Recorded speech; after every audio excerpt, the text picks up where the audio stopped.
Good evening, friends, and welcome to yet another very interesting session of Candid Meena. And in today's session, once again, we have the erudite, senior journalist Suresh Kochattil ji here with us. Sir, thank you very much for coming on our show. And in today's session, there are a lot of news, especially with the fact that there has been a shocking incident where Delhi CM Rekha Gupta has been attacked by a man in her office today. And we'll be talking about that as well as many other topics. Sureshji, if you're aware, today morning, a man named who suddenly attacked Rekha Gupta in her office today, and the motive of his attack is still unknown as of now. The police has arrested the attacker and is interrogating him. However, the reason is not very clear, and so this is a huge lapse in her security. It's not a it's a very serious thing. Oh yeah, I mean, this is something that we need to be extremely wary of because it happened with Arvind Kejriwal earlier, but he set it up the entire thing. We will pretty well know how he sets it up. Predictably, before any big election comes up, Arvind Kejriwal either gets slapped or he gets ink thrown on him, and then he will cry murder, and then he will kind of try and extract as much sympathy as possible. But in case of Rekha Gupta, I suspect since we have no idea about why the motive, why did he attack, we will have to wait for the police investigation without jumping the gun. Let us hear what the police have to say, and based on that, we will take a call. Because way I look at things is, right now they will say the man is mentally unstable because this is the easiest excuse to have. But the question is, what about the security around the Chief Minister of Delhi? After all, she's not a kind of a non-entity. She is the Chief Minister of Delhi, and being in the national capital, there should have been more security for her. And obviously, the question arises: why didn't it happen? And obviously, there'll be a lot of reviews that will happen. What kind of setting was she sitting in? Was it in close proximity to people? Did they go by the blue book? And all these things need to be looked into. But the fact is that a man was allowed to get so close to the chief minister, and maybe in the process of what looks like to be submitting a genuine kind of request or an affidavit, and then he kind of goes after her and slaps her. But take my word for it, the police will come up with an excuse saying he was mentally unstable and he was undergoing psychiatric treatment, and this is the reason why he did it. So let us wait for that. But Yeah. beyond it, I think the So main reason that arises is in Delhi, if you see, being a national capital, there are so many VIPs there, and all of them need proximate security. And the question is it being provided for or not? yeah, in under what conditions do they let people inside her residence or office? What are the conditions? Are they properly screened by the security team? Is also a big question mark. Yeah, obviously, they would have been screened for anything they're carrying inside. There's a frisking that goes on at maybe 2 or 3 stages. There's a metal detector test, and but the point is, if somebody wants to physically assault a person, he or she can still do it because that is kind of you do it with your bare hands. The only question is motives, and in many cases, I think politicians need to avoid the direct taking petitions directly. I know that happens in Hyderabad too. We have a Prajavani that goes on the old CM's office at Begumpet. Now the deputy CM stays there, but there's one minister who's deputed twice a week to accept petitions from people. But then in Telangana, because of the Naxalite threat, right from the MLAs to the ministers to the chief minister, everybody is guarded very, very seriously. And there's a lot of security that goes on. There is a 4+4 or sometimes 2+2 security that is provided. But in case of the Delhi chief minister, let us wait. But I think the publicity that goes with things like this is very, very obvious. Now, Congress will come up with an allegation saying that the people of Delhi are so frustrated. That is why they went and hit the Delhi chief minister. Aam Aadmi Party will say, remember, we told you so. And when we got attacked, you people are laughing at us. Now see the shoes on the other foot. These kind of excuses will come up, Jaydev. And I think what we're going to see is more of this because the Delhi CM has been playing good role in the last 6 months. ever since he got elected, that she's been going around doing activities, doing things, inspecting nalas and doing all kind of activities, which is what a CM is supposed to do actually in a national capital region. And I think maybe there was some frustration with somebody and who wanted to take it out, and this is what it is. Yeah. So coming to the next piece of news, and it is all over the media. It is that 2 days after he flagged significant voter additions and deletions in the Maharashtra Assembly elections, cephalogist Sanjay Kumar of the Center for the Study of Developing Societies has apologized and deleted the post, triggering a very big showdown. And the BJP has accused the research body of putting out unverified data to feed the Congress's fake narrative. And the main opposition has responded that it used CSDS data, but also corroborated its findings based on the evidence collected separately.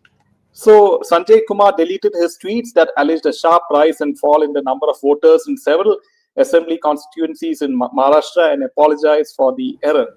So this is a huge error by the cephalogist, isn't it? Yeah, Jaydev, I think I've been tweeting about it since last night. I also did a couple of shows on Telugu channels about it. Now let's look at very objectively. Sanjay Kumar claims that his team read the Excel wrong. Now, I fail to understand how, say, a team of 30 to 40 people can read an Excel wrong. It is not just two people sitting there and looking at the data. So the first thing they would have done is we need to find a fault.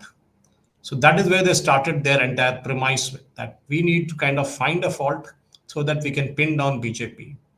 And I saw Sanjay being interviewed by Arnab Goswami. I think that was the best interview. He was allowed to get off on NDTV with very, very kid gloves, but Arnab really took him on and asked him very, very pointed questions about what is source of funding. Now, look, his funding is coming from different sources. I never knew that he was getting funding from the Ford Foundation, which is a very, very obvious red flag. And then we had the Melinda and Bill Gates Foundation, of course, now the Gates Foundation. And then we had the Dutch government, the British DFID, you name it. All of them don't give funds because they love you. They give you funds because they want to twist a narrative their way. And that is what these organizations all do. The question is, what work did CSDS Lokniti do for these groups? There needs to be an investigation because he can't be just allowed to get away. I'll tell you why. He claimed that the data was read wrong, Excel. Okay, we'll accept that at face value. But then you sat on the data for almost 4 days till somebody pointed out the error to you. Even a kid could do that very, very obviously. Not even that, this same data was debunked almost a month ago when Rahul Gandhi first brought it up as a Maharashtra election. If you remember, a lot of those graphs have been going around, and even I have carried it in my social media. So it is very, very obvious that these two constituencies which they were targeting were targeted with an ulterior motive. Now, Sanjay claims that he deleted his tweet, he apologized. Okay, great, take it for face value. But the question that obviously comes up is, why did you write newspaper articles then? You wrote newspaper articles claiming that the election commission is kind of not responding to Congress. The election commission is not meeting 300 MPs when they're taken appointment only for 30 MPs, as he very well knows. And he went on with a lot of allegations against the election commission and BJP. Now, keeping the data on one side, let us look at why he wrote the article then. He has not retracted the article. He still swears by it. Even now he says, my data would have been only a small part of what Rahul Gandhi's entire data was all about. Forget all that, boss. You bungled up. You deliberately bungled up so that Rahul Gandhi could get a stick to beat the Modi government with. Now, when they've been caught, people, jokers like Pawan Khera and all, go delete their tweets without even an apology, saying that, look, we picked up the fake data. They wanted that data. It is not that CSDS Lokniti created that data. The Congress wanted the data that way. They wanted Mahadevpura to be twisted around. That also was, the bluff was called about that also. Then the Maharashtra was tried. Then they tried, Delhi. Then they tried Suresh Gopi with Trishur. Everywhere they have fallen flat. Now, Rahul Gandhi, of course, goes about his business, still calling it vote chori, when everybody knows that the entire thing was fake. Now, Election Commission is trying to clean up all that data by using SIR in Bihar. The same guys are objecting, saying, no, don't clean up that data because people will not be able to vote. When 65 lakh people have gone missing from the data given by the Election Commission, either deceased or shifted the constituency or duplicate entries. They have been given time from August 1st to September 1st to clean up, to come and say, okay, no, we exist, here we are. Not a single objection has come from any political party. The data as of last evening was 18,000 from individual people, 18,000 out of 65 lakhs. Now, when I'm looking at the process, the way it was going about and described by even the Chief Election Commissioner the other day in his press conference, how were the data deleted? How were these people deleted? Three categories, as I told you. One, deceased; another, shifted constituency permanently, that is migrated; or third is duplicate entries. In all the three cases, the local sarpanch was involved, the local political parties were involved, that is, the booth level organizers were involved in going through the data and finally arriving at the people who need to be removed. So obviously, Congress knew what was happening. And as Rajanna asked in Karnataka, the minister who was sacked by Rahul Gandhi, we are there. Our representatives were there. Now, are we sleeping on this data? That's a question we need to ask. And definitely, what is going to happen now is that Rahul Gandhi will now shift his. You just see that he will shift his strategy now. He'll go on to another state and say, "This is what is happening." He picked up Bihar because there's an election coming up. He will not go to Bengal and say the same thing because then Mamata Banerjee will take his pants off. And that is literally what is going to happen in West Bengal. But he will try and do the same thing in Uttar Pradesh next because that the caste can play a big equation. Even the same gentleman, Sanjay Kumar, played up caste in a big way in his surveys. What is the need to do that? And he was asked by Arnab the same question as to why did you pick up the Muslim caste and work on that? He didn't have an answer for it. So it's very, very obvious that the entire thing was dovetailed to kind of give Congress an edge and Rahul Gandhi a stick with which he could meet the Modi government with. And he did it. And now everybody is backtracking, but Rahul Gandhi will not backtrack. We all know that. He has been repeatedly asked to apologize by the Supreme Court in various cases, right from Rafale to Chaukidar Chor hai. And in this case also, Rahul Gandhi has fallen flat. But what gets my goat, Jaydev, is the fact that the Election Commission is toothless. It is asking him to submit an affidavit, which they know he will not. Or they say apologize, he will not. Why you have so much of, you're a constitutional authority. You have all the power with you to file cases against him. Why don't you file a dozen cases against him and other party guys who are peddling the same theory and bring them to the court? The court will ask them for a proof. That is when the cat will be out of the bag. Asking Rahul Gandhi or expecting Rahul Gandhi to apologize is like foolish. I mean, what about BJP? BJP guys are sleeping. What is the legal cell doing? Their prime minister is being mocked as vote chore by the opposition, but particularly by Rahul Gandhi. What about BJP guys? Why didn't you file a police complaint against these people for calling Modi ji by these names? Nothing done. That is what is emboldening all these guys because they know that neither the Election Commission nor BJP is reacting to it. They're all keeping quiet. Hopefully that the thing will blow away after some time because if you arrest Rahul Gandhi, he will get more publicity. So they don't want to touch him right now. But I think BJP needs to get aggressive. Forget the Election Commission. BJP needs to get aggressive. It needs to file a dozen police complaints and across many states, drag Rahul Gandhi into those cases. And that is exactly what they need to do. Yeah, and how do you see this playing on the Bihar elections? Do you think BJP is going to comfortably win there? Yeah. See, there is no issue regarding Bihar. See, I'll tell you why. The moment Tejasvi Yadav said that I'm not going to contest, that entire game plan was out. It's very, very obvious that they're going to lose, and they're going to lose, and they have seen the writing on the wall because all these guys get surveys done, so they know where they stand.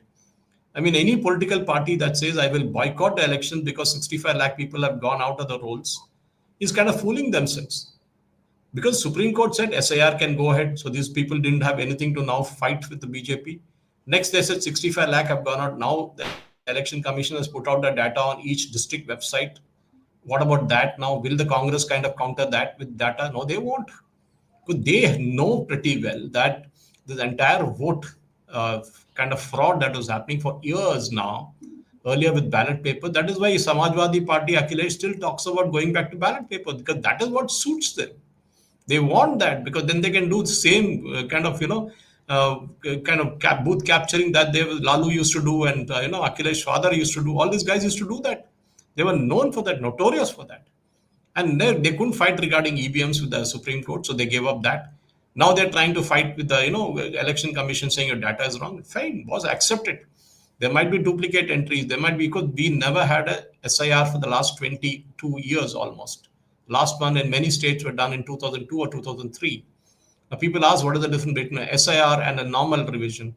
A normal revision, they will just come to your doorstep and say, are you so and so? You say yes, and they will just tick, or if you're not available, they'll say door locked, and then they will go away.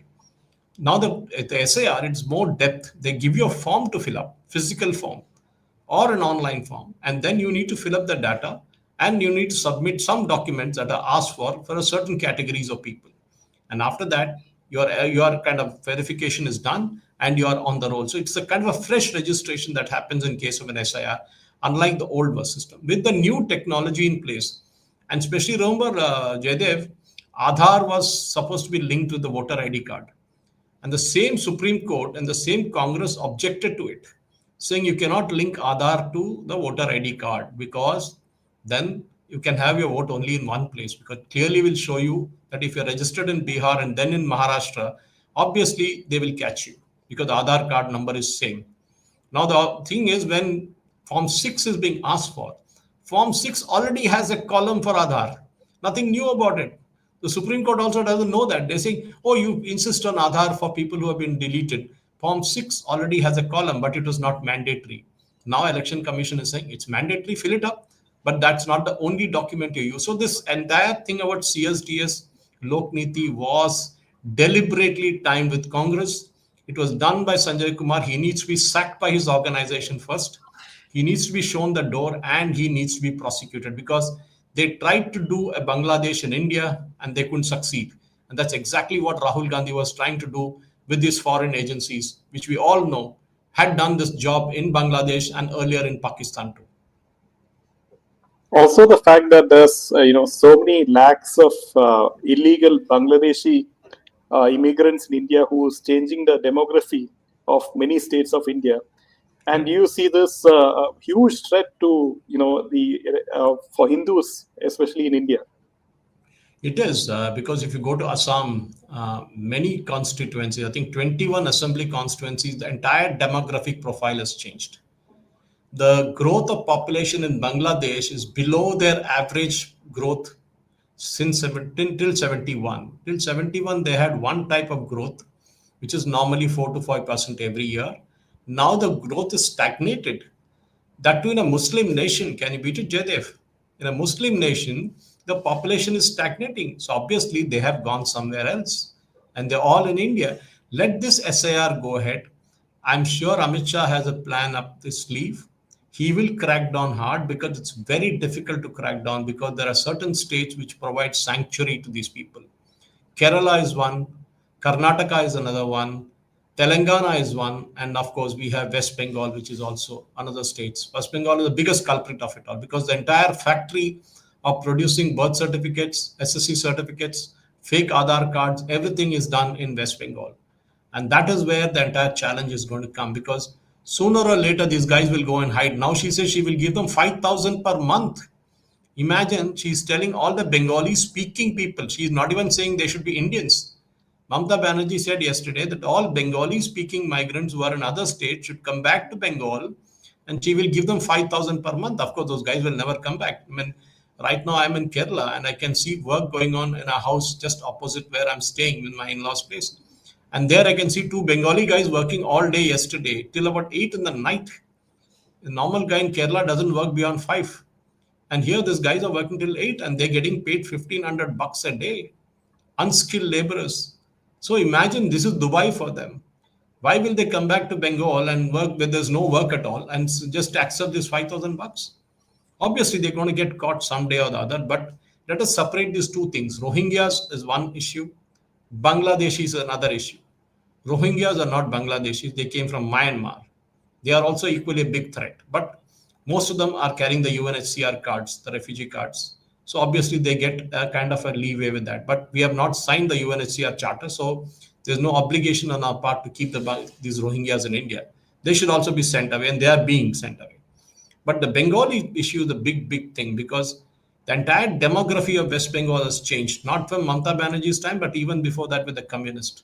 All of them played the Murshidabad, Malda. You look at all those constituencies are completely Islamized now, and they all come from Bangladesh. But it's very difficult, Jaydev, now to go back and prove that they are not Bangladeshis because they are carrying every kind of document with them. You cannot find out whether it's a genuine document or a duplicate because that is the level of sophistication which Bengal government has come up with. Subsequent government, that is, be the left front or Mamata Banerjee, they are hands in glove with these illegals because they know that they serve as a huge vote bank for them. And as long as they are there, they will not kind of give BJP a chance. And BJP West Bengal unit, less said the better. They cannot set the narrative. I was reading a couple of tweets about that yesterday. Yes, it's correct. They don't take care of the karyakartas, and you expect those guys to work their heart out, I know, and get killed by Mamata Banerjee's goons. And this is what BJP needs to understand, that it needs to get aggressive in West Bengal. It needs to back its karyakartas. It needs to provide them security. It needs to provide them legal protection because they get arrested just like that by Mamata Banerjee's police. All these things are there in West Bengal, and I'm sure maybe Amit Shah ji has a card up his sleeve. You will see something happening very soon because he's made it very, very clear that illegals have no place to stay here in India, and that will happen sooner or later. Yeah, so Suresh, coming to the next piece of news, and Donald Trump met Vladimir Putin just a few days ago in Alaska. And so there's a lot of controversy regarding this meeting. And it's like a theory that the Vladimir Putin who met Donald Trump is not actually him, but it is his body double. So, what do you have to say about this? Did you see the meeting on TV? Yeah, I did see. I think that is kind of, it's an old story. Like Kim Jong Un is not Kim Jong Un. Here there are many like him. Even when his dad was alive, the same story existed then. I even heard of a story that the security of Putin was carrying a poop suitcase because when he poops in Alaska, the Americans will take that poop and go and analyze it to see what is his health like, what is his problems that he's facing. So, well, there are a lot of James Bond kind of theories that come with every time a Russian leader or a North Korean leader goes out of North Korea or Russia to meet his political opponents or even their friends. But coming to the more serious topic, I think what Putin did was a very, very good game.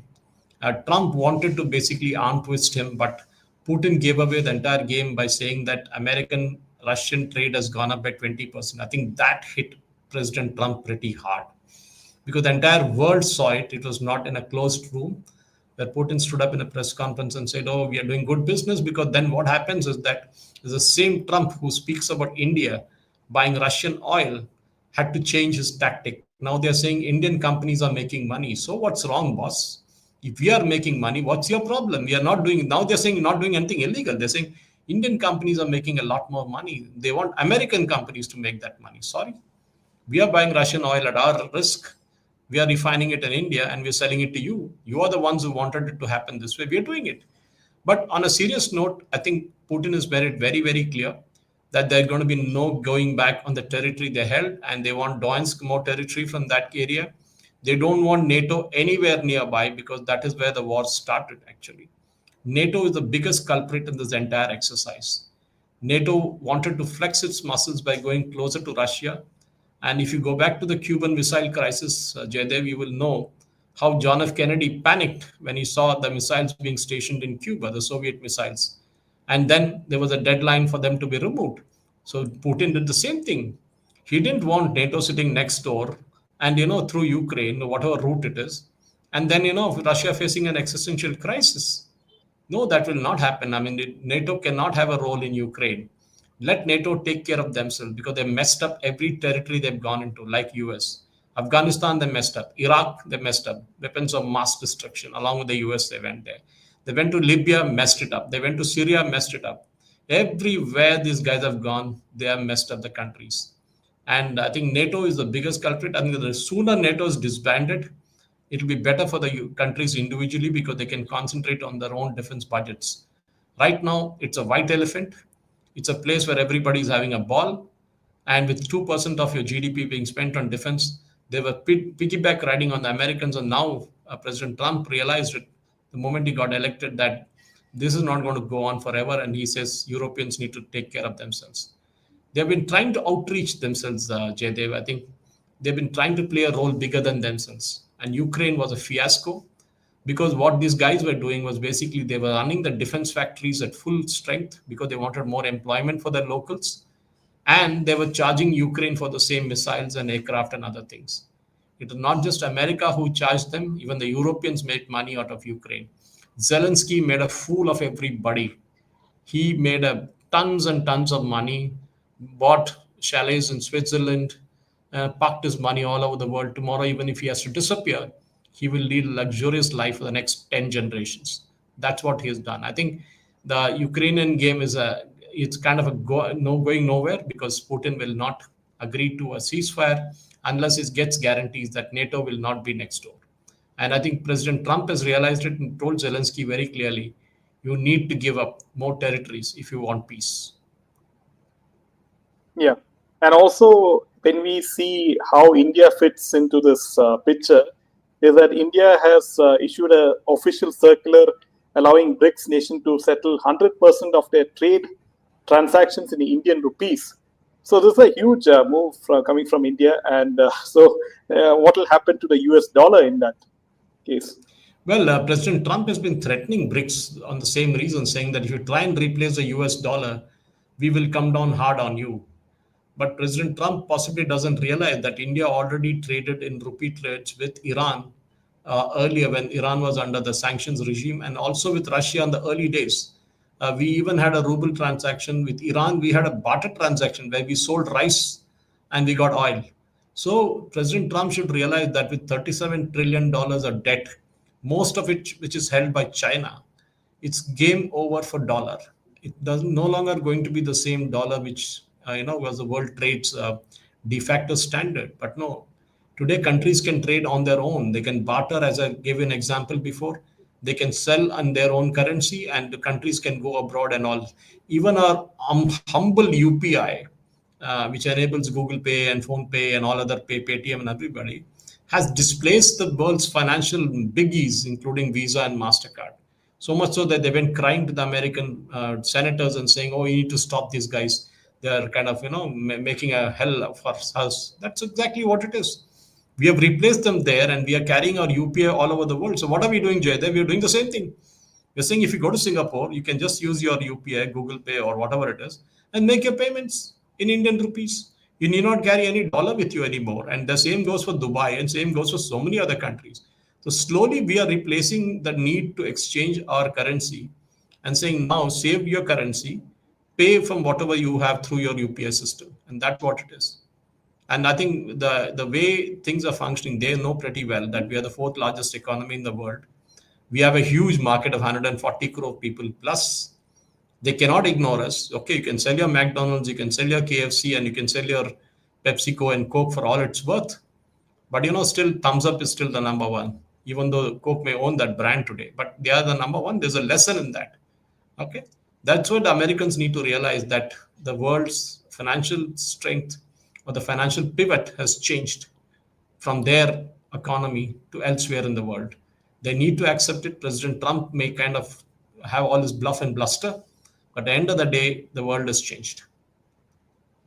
Yeah, and also the fact that Apple CEO Tim Cook he invested $100 billion for the Trump government, and also the fact that iPhone is widely sold in India as a huge market share in the smartphone market in India. Yeah, it's obvious, isn't it, Jaydev? Because you look at a market like India, of the 140 crore, I assume 100 to 120 crore people have mobile phones. Even small school kids, even though legally they are not entitled to, they still have them because the parents want to track them. They want to see where they have gone. They want to check them with their doing the homework or not. Everybody, including my maid servant, has a smartphone today. You go to any sabji wala, they have got a smartphone by default. India is a huge market. I'm not saying everybody can kind of aspire to own an iPhone. I don't have one. I don't intend to also, because I would need to sell my kidney to get that, and I will not. So obviously that is not going to happen. But there is a market for aspirational products like Tesla or like Harley Davidson or an iPhone. These are aspirational products, and that is where the entire thing is going to come about. Yeah, and so with the way the with Trump is raising tariffs on India, so also there are obviously it is quite obvious that there's huge foreign funding to somehow remove Modi ji in power, as well as create discord within the BJP ranks, through foreign funding. And so how do you see this? You see it through opposition parties funding, then many journalists they fund. So do you see this still? It's going to be done very aggressively now. Yeah, I think what you saw in Bangladesh was a trailer for the actual movie to be run in India. First, you allege election malpractices, then you riot on the streets, and then you force the government to change. But unlike Bangladesh, the Indian situation is far, far different. We have an army that doesn't interfere in the political affairs. We have a judiciary which, for all its shortcomings, is still good enough to prevent such nonsense like what happened in Bangladesh. And obviously, that won't work here. We've seen that with even the most despotic people like Indira Gandhi when she imposed emergency, what happened to her after that. So India, it's not going to work because one, our media is also extremely strong, and they will kind of expose Rahul Gandhi and his team. They've already done it. Now it's going to be only question is how much funding did Rahul Gandhi get from Ford Foundation and others through the illegal sources because they won't get it directly. He cannot get it directly. You need to fill in the FCRA rules and all that, but he would have obviously got it through a third party source. The government of India needs to investigate where the funds for all these rallies are coming from, who is funding it, who is underwriting the expenses for Rahul Gandhi's helicopter rides. All these need to be gone in. And sooner or later, Jaydev, mark my words, again you will see a lot of money that has flown into the system. Yeah. So coming to the last point is that Asim Munir has threatened to hit the Reliance's Jamnagar refinery. So, I mean, do you see anything, coming out of Pakistan? Will they again make the impulsive decision of, making an attack? Do you see that? See, when you attack, you don't announce, you hit. We didn't say we're going to hit Sargoda, we're going to hit the Karana Hills, or we're going to hit Jacobabad. You hit. If you read The Art of War or read Chanakya Niti, they will tell you suspense is the most important thing. And what has the government done? The government of Pakistan is no longer existing. It is Asim Munir who's calling the shots. He sits with President Trump and has lunch, not Sabah Sharif. So Pakistan as a failed state. Now, why is US interested so much in Pakistan? The game is out. The US State Department, I think the US government itself issued a note saying that there will be a briefing for American companies for opportunities for mineral exploration in Pakistan. So very, very obvious. They want rare earths from Balochistan, from Khyber Pakhtunkhwa, and all these areas. And they want American companies to be there. So when American companies will be there, the defense contractors will come in, and defense contractors will maintain Pakistan's army facilities. And that's exactly what happened in Afghanistan. That's exactly what happened in Iraq. And the same thing is going to happen in Pakistan because America wants the rare earths. And they are willing to sign a deal with even the devil. And as you saw in Russia, they've signed a deal with Putin on that, which is what Putin spoke about, the 20% increase in business. Because there, and Ukraine, the same thing. They have signed a deal with, Zelensky to drag out the rare earths from Ukraine. The same thing is going to happen in Pakistan. So the threat to hit Jamnagar is kiddish because Indians have already factored that in. I mean, for us, for all you know, the initial our nuclear plants were all in the coastal areas, if you recollect, because they need to be closer to the sea, Kalpakam, or even the earlier ones which started with Mumbai, were all closer to the coast and closer to Pakistan. Sooner or later, we realized and we started moving our nuclear assets away from the coast. I mean, the biggest of them is in Hyderabad, which is the nuclear fuel complex, which makes nuclear fuel for the entire Indian power system, the nuclear power system. They are based right in the center of in India, in Hyderabad. So Pakistan cannot reach it. So let Asim Munir threaten. For all he knows, Pakistan will not even exist if he tries and hits Jamnagar. But it's not just that he hits Mukesh Ambani's facility, but he is hitting the Indian ecosystem. And we have protected it with all our worth, and we will protect it. And Pakistan better realize that. I mean, this game of bluff and bluster, it doesn't work, Jaydev. It shows how immature the Pakistan army is. Because, I mean, a typical army chief will not make these kind of statements. Have you ever seen, I mean, for all you know, for all the American bluff and bluster, again with Americans, They don't make statements like this, nor do the Indian generals do it. Mature, I mean, you don't see the British generals saying this. They all, or the French for that matter, they all know that these kind of wars are not fought by making statements before. Everything needs to have a suspense, a Hitchcockian kind of suspense, and that is what it is all. And that's what we did during Operation Sindhu. We hit them where it hurts, without telling him and telling them. Yeah, also very interestingly, Jaishankar said that Taiwan is a part of China, and so he met the Chinese counterpart just recently. Have you True. heard about that as well? Yeah, sure. I mean, the game is changing, Jay. The last 1 week to 10 days, the game has changed. Suddenly, China has cleared all the boring machines which are stuck in the Chinese port for the last 6 months. This is holding back the Mumbai Metro and many other projects in India. Many other welding machines and many other machines which we require were all held up because the Chinese felt that India was their enemy, but China also realized that now they're not going to sell those to US and Europe, so they might as well try and sell it to India, and that's exactly what is happening. And India too realized that there's a lot of catching up to do with China because let's admit it, we lost 30 to 40 to 50 years in the Nehruvian socialist model, which ended with Indira Gandhi and then a little bit till Rajiv Gandhi. It was only Narasimha Rao who opened up the Indian economy. Until then, we lost the manufacturing edge. We need to learn from China. There's a not, let us admit it, we might have problems with them at the border, but on the manufacturing side, I think China can help a lot in terms of India getting ahead. They also realize that India is a huge market. Of course, there's something we will never agree on. Telecom, for example, we'll never agree to their switching equipment being located in India. But there are many other things we can trade on, and China knows that very well. So your enemy's enemy is my friend, and that is what it's all about. Yeah. Oh, that was a wonderful session, Sureshji, and we will see you once again next week. Thank you Sure. for coming. Until then, Thank you. Jai Hind and Jai Shri Ram. Jai Shri Ram.